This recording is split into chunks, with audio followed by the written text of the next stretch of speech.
And greetings everyone, Evil Tomato here, and today we have a build guide for one of the best Zuni Masas Witch Doctor builds right now on the PTR, and looks like unless there's a major nerf going into Season 27, it is so good. I've been able to push this to the top 20 of the Zuni leaderboards, so today we're going to get into the skills, the gear, and the cube items, show you how it performs in Greater Rifts and in Echoing Nightmares. So let's have a good old time. First, in your gear, you're going to be running 5 pieces of zoomies. I go with the pants, gloves, chest, offhand, and ring slot. The 2-piece makes it where you take less damage. No, the 2-piece makes it where your fetish army lasts until they die. Your 4-piece makes it where you take less damage for each fetish active. And your 6-piece gives you a major damage buff every time you hit with a mana spender. And then we are running a total of 3 sets in this build. Your second set you're going to want is your Captain Crimson set. Gives you 6,000 life per second, reduces cooldowns by 20%, reduces resource costs by 20. And then in the 3-piece slots, it gives you damage dealt is increased by your cooldown reduction, and your and you get damage reduction equal to your mana reduction. So it just makes you more tankier and deal more damage. And then your final set, you are running the Endless Walk. When you're moving, you take 50% less damage. When you're standing still, you deal 100% damage. And then for your legendaries, your weapon's going to be dagger darts with the Haunt Sanctify on it, where it just groups everything for you. Essentially what it's going to do is after you can apply Haunt, it's going to pull after so many seconds, it's going to pull it back to the grouping.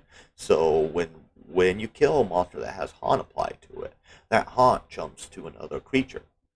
So you kill something, it jumps, and next few seconds it brings it back, which will also proc other abilities in the build. And then for your bracers, you want Lacumbras, because for each stack of Soul Harvest, you get more armor and you get 60% damage reduction. So that's always a good thing to have. For your shoulders, you want Pauldrons of the Skeleton King for that cheat death passive. And for your helm, you want Carnevil because it's required for the build to work. And then moving on to the cube. In your weapon slot, you want a Scarred Harvester, so you can have up to 10 stacks of Soul Harvest, which gives you more damage reduction. And then in your armor slot, you want Mask of Jerem, so your pet still increase 200% damage. And then finally, in your ring slot, you want the Ring of Royal Grandeur, so you can work in all these set bonuses.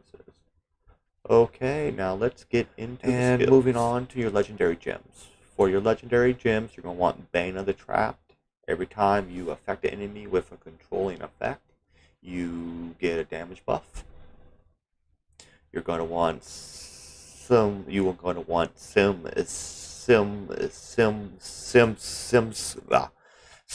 Strength.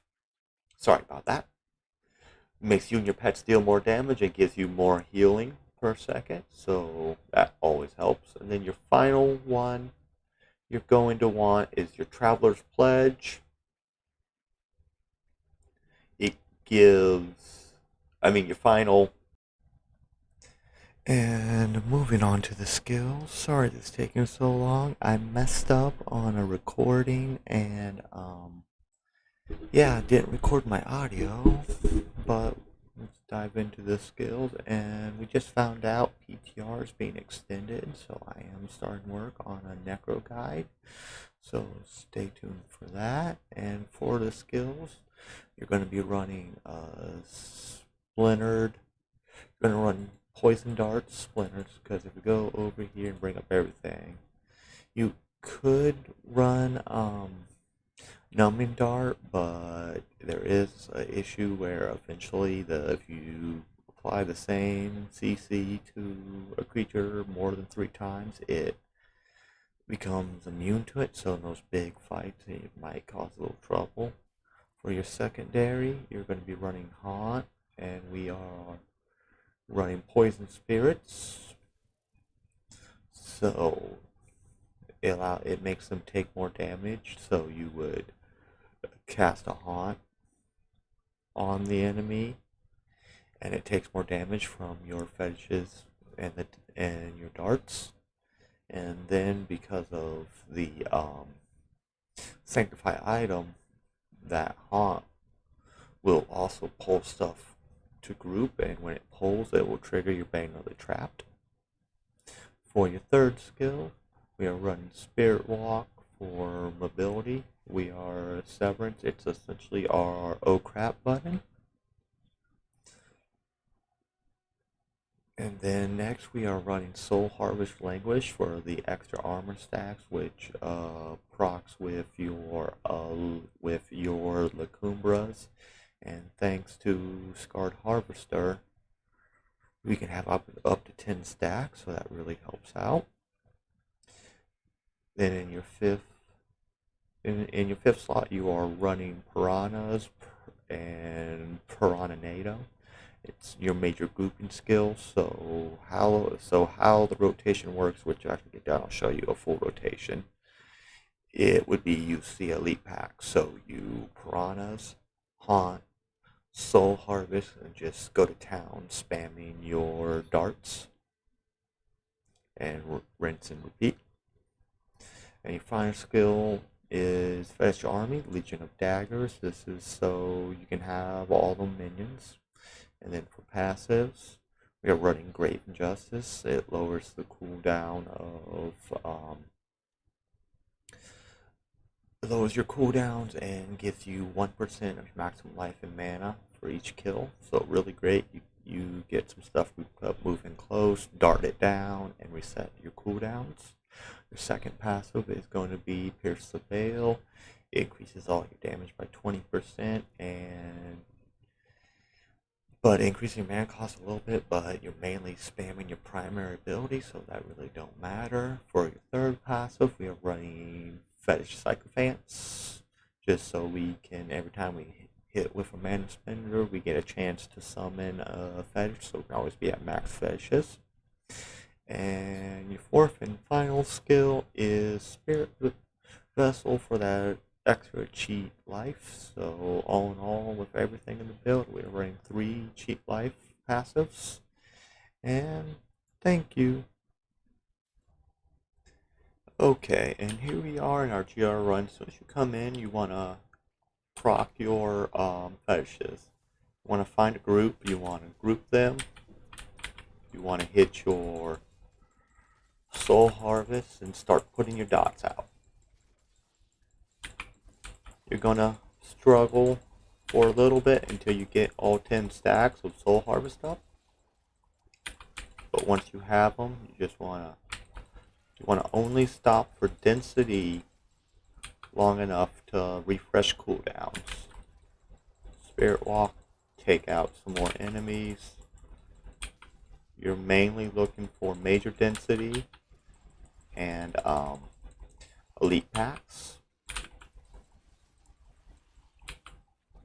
We were going the wrong way, and we got a champion pack, so they're grouped and dead. We got it, we're moving on. Whole bunch of bull crap. And we got a nice group of density here. So we're just going to take it all out. And then see if we can find any more. Keep it moving. We got a champion pack right here.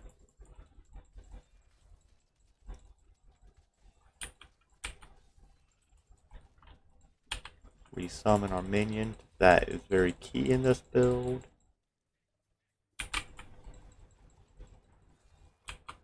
Take that out. We move to here. Just always just refreshing your cooldowns, trying to find some good density, because in your later greater rifts, that is key. Like, this is nice. You want to get away from the stairs, get down here, resummon, group everything, hit them with your rotation, and boom, we're refreshed. Get up the stairs, resummon, and we got our next level. We're just going to skip all these guys. No, sometimes there's always a shrine right there, but not this time, unfortunately. And then we move there. Boom. Let's see. Ooh, we got some nice density, so that's going to really speed up this rift.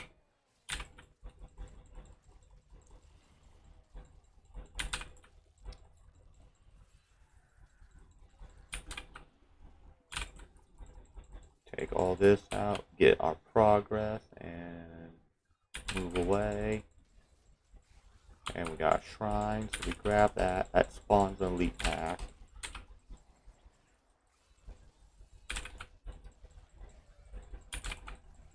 And he is down. We still got this nice little chunk right here. We're just going to take them out real quick. As you see, we're already at the halfway point. Not as fast as some other builds, but it's reliable and fun. For any of the like old school Witch Doctor players back in the day, it's a very good nostalgia trip.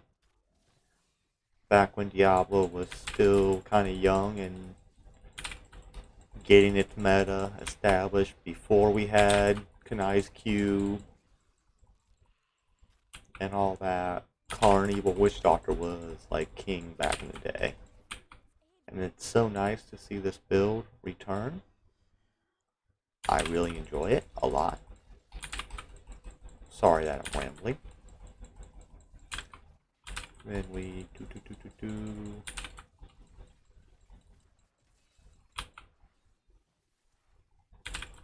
Let's just do.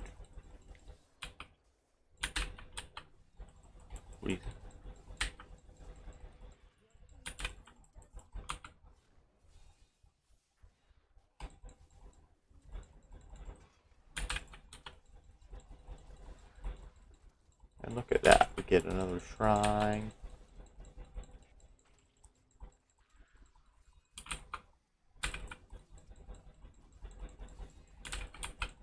So right now it's looking like we're gonna doing GR 85s in around 5.5 minutes, 5 to 6 minutes, so that's not bad. 85s will give you a decent little Paragon farming and all that.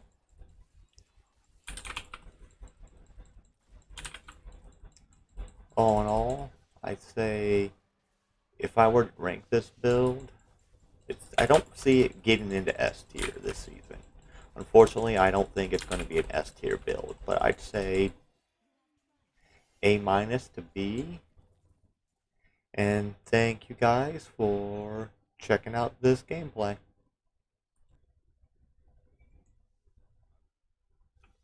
Okay, moving on to your Echoing Nightmare run.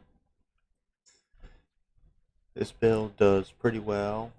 We got all these shrines. You want to just group, you want to constantly just apply your haunts out so they catch everything, and then you can just, you're going to struggle a bit in the beginning until you get your soul harvest stacks, because in the beginning you're killing everything so quick. If you really want to get them quick, you can just go right here to that, and boom, and we spirit walk, start applying some more haunts, and your only major problem is when you run out of cooldown on Spirit Walk to get away from all the explosions in the Echoing Nightmare because, you know, they like to have all this evil stuff. Hit that. You see we're already at tier 40. I usually get around the 90s with this build.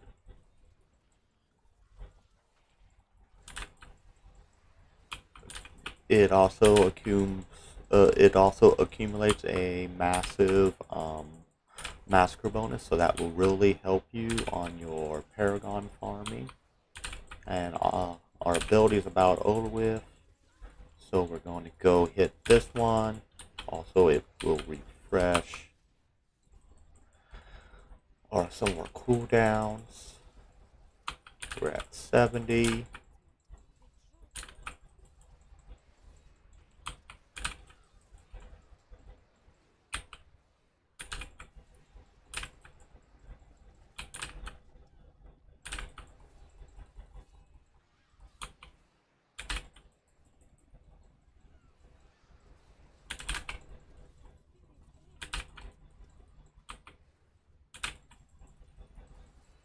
Look at that, 86. We still got 2 shrines left, and things are getting chaotic, so I'm going to go hit that conduit one.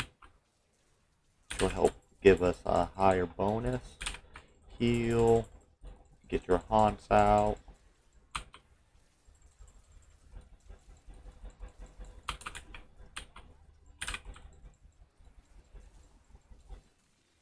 Go away, because I always end up clicking that. Uh-oh, we're in trouble. I think 96 is going to be it on this run. Who knows? Maybe not. Oh, we got 97. Can we get 100? Can we get 100?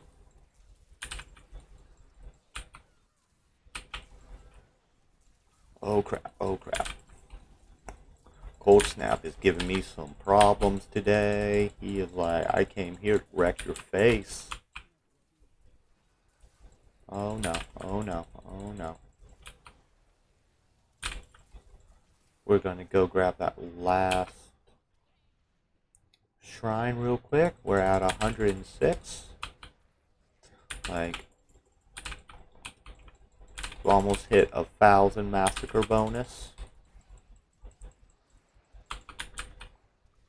Let's get away, get some haunts out on some of this stuff, resummon our fetches, and get away from all this explosions, cause, oh,